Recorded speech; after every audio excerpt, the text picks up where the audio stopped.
Bismillahirrahmanirrahim. Assalamu alaikum bachon. Today we will start a new chapter, that is Information and Communication Technology. It is shortly known as ICT, and this covers all the modern age technology, the mobile phones, the Wi-Fi, the cell phone, and this has made the whole world to come in our hands through the smartphones. We can gather the information about everything in the world almost with the help of the technologies which were introduced by this branch of physics. Information and Communication Technology, shortly known as ICT, is basically the scientific methods and means to store, process and transmit the vast amount of information over large distances within seconds with the help of different electronic equipment. Right now, for example, I am recording the video in my mobile phone, that is, I am storing the information. Then my mobile phone will take this video and I will be doing the editing, etc. That will be the processing. And the last step is that this video will be sent to you through the WhatsApp. So this is the transmission process. And what is the electronic equipment used? Right now the electronic equipment that we are using is the mobile phone. Here the electronic based system of information. Right now I am recording the lecture, that is the information. Transmission, my lecture is transferred to you. Reception, my lecture is transferred to you with the help of mobile phone company. Reception, you are receiving this lecture on your cell phone. Processing and retrieval, and you can also store it in your phone. You can watch it later as well. First we have to store and arrange the information. For example, whenever you have to give exams, first you have to learn and prepare for your papers. The second step is the information should be shared. When you give your paper, what you do, you write down the information or the knowledge you have in your mind on a paper, and that paper is sent to the checker. So this is the sharing of the information. This is one of the everyday life example. If we involve the scientific methods of storing and arranging and sharing, then that will be the ICT. The first part, that is store and arrange, that is information technology.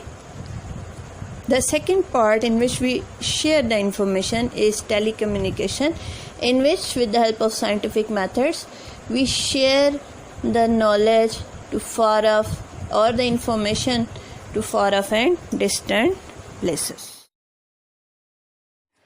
Computer-based information system, also commonly known as CBIS, consists of 5 components which are known as the components of IT: hardware, software, and data, procedures, and number 5, and the most important one, is the people.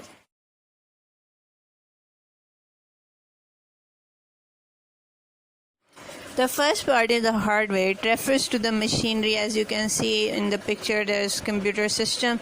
It includes a lot of machinery. For example, the CPU, the input and output devices, storage devices, and the communication devices. The next part is the software, which refers to the computer programs and manuals that support them. Computer programs are basically machine-readable instructions that direct the circuit within the hardware parts of the CBIS to produce the useful information from data. Programs are generally stored on some input and output medium, often a disk or tape. Now, data are the facts and figures that are used by computer programs to produce the useful information. Data may be text, it may be graphic or figures that can be recorded and that have specific meaning. Like programs, data are generally stored in machine-readable form on disk or tape until the computer needs them. These are the set of instructions and rules to design and use the information system. They are written in manual and documents for use. These rules or methods may change from time to time. The information system must be flexible to incorporate these changes. The last part, people. Every CBIS needs people if it is to be useful. Who influence the success or failure of the information system. People do the following tasks: they design and operate the softwares, they feed the input data, they build the hardware for the smooth running of any CBIS, people write the procedures, and it is ultimately people who determine the success or failure of a CBIS. So in short, we can say that this is CBIS. So ICT has revolutionized everything. It has made the task simpler, easier and quick, and this is a very vast topic, but if you go for the benefits only, it can cover a number of pages.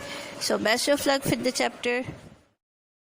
Flow of information means transfer of information from one place to another with the help of different electronic and optical equipments. The first equipment that I will discuss is telephone. In telephone, the information flows in the form of electrical signal. Radio, TV, cell phones, with the help of these three equipments, the information will travel in the form of electromagnetic waves. The last one is the optical fiber. With the help of this equipment, the information will travel in the form of light. The advantage of converting the information into electrical signal, electromagnetic wave and light is this: that information will travel very fast from one place to another. It will not be distorted. For example, right now I am talking to you and you are receiving my sound. With the help of the cell phone system, actually whatever I am saying here in the input end, my cell phone is taking it and it is converting my sound into electromagnetic waves. Those electromagnetic waves will travel through space or environment and will be received by your cell phone. I am skipping the intermediate steps, those are details. So when your cell phone will receive these electromagnetic waves, it will again convert this video in this sound in an interpretable form, and you will be able to listen to me. Radio waves and microwaves, both are electromagnetic waves. Let us see which one is better for long distance conversation. If we talk about the radio waves, as you know that Earth's atmosphere is not uniform. It has different layers in it. Those different layers basically refract the radio waves. The radio waves are affected by the different layers of the environment. On the other hand, microwaves are not affected by the different layers of environment. They do not get refracted. This refraction of radio waves result in the weak signal. The signal becomes weak continuous. So for a long distance conversation, the radio waves signal may get weak, so they are not preferred. But on the other hand, the microwave signal will not be affected by the atmosphere of the Earth, so microwaves are better as compared to the radio waves when you have to move the information from over the large distance. There are three components: transmitter, transmission channel and the receiver. If a person writes a letter to his friend, he is the transmitter and he gives it to the postman. The postman will be the transmission channel, as he will take the letter to his friend, and the person who is receiving the letter will be the receiver. Let us discuss it scientifically now. This is the block diagram of the communication system. The first thing is transmitter. The transmitter processes the input signal. Now the next one is the transmission channel. The transmission channel is the medium which sends the signals from source to destination. It may be a pair of wire, a coaxial cable, a radio wave or optical fiber, etc. The next portion is the receiver. The receiver takes the output signal from the transmission channel and deliver it to the transducer. After processing it, it can also amplify the input signal or make it bigger to compensate for the losses which it occurs. The first practical communication system we will discuss is the telephone. Telephone changes sound into electrical signals and sends those signals to the receiver. The receiver changes the electrical signals again to sound by a system fitted in the receiver. Credit of this invention goes to Sir Alexander Graham Bell. The components of a telephone system are metal reed, electric coil, and a vibrating diaphragm.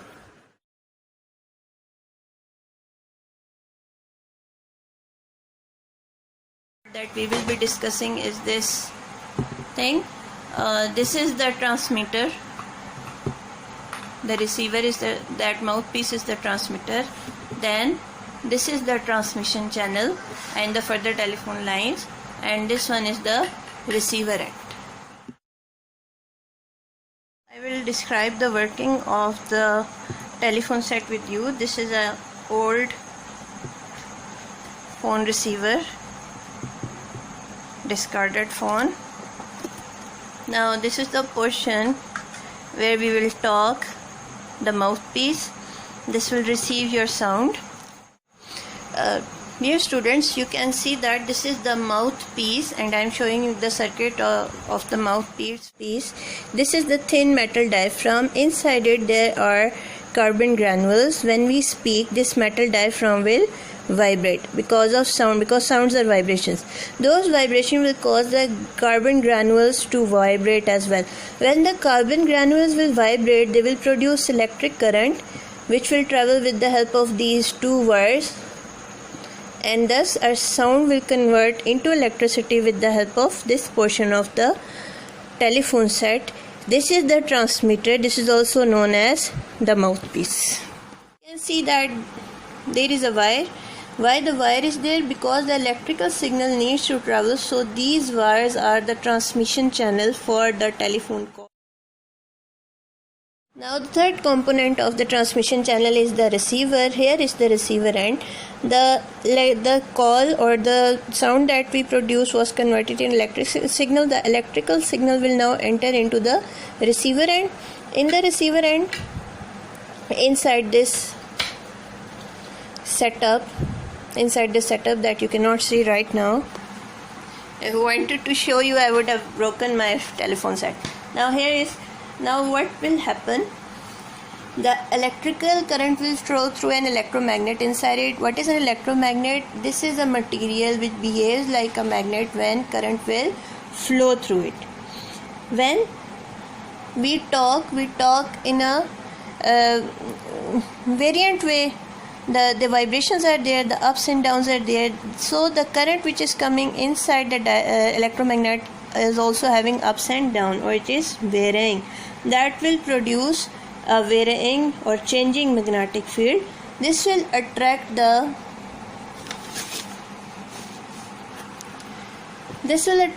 thin metal diaphragm in the receiver.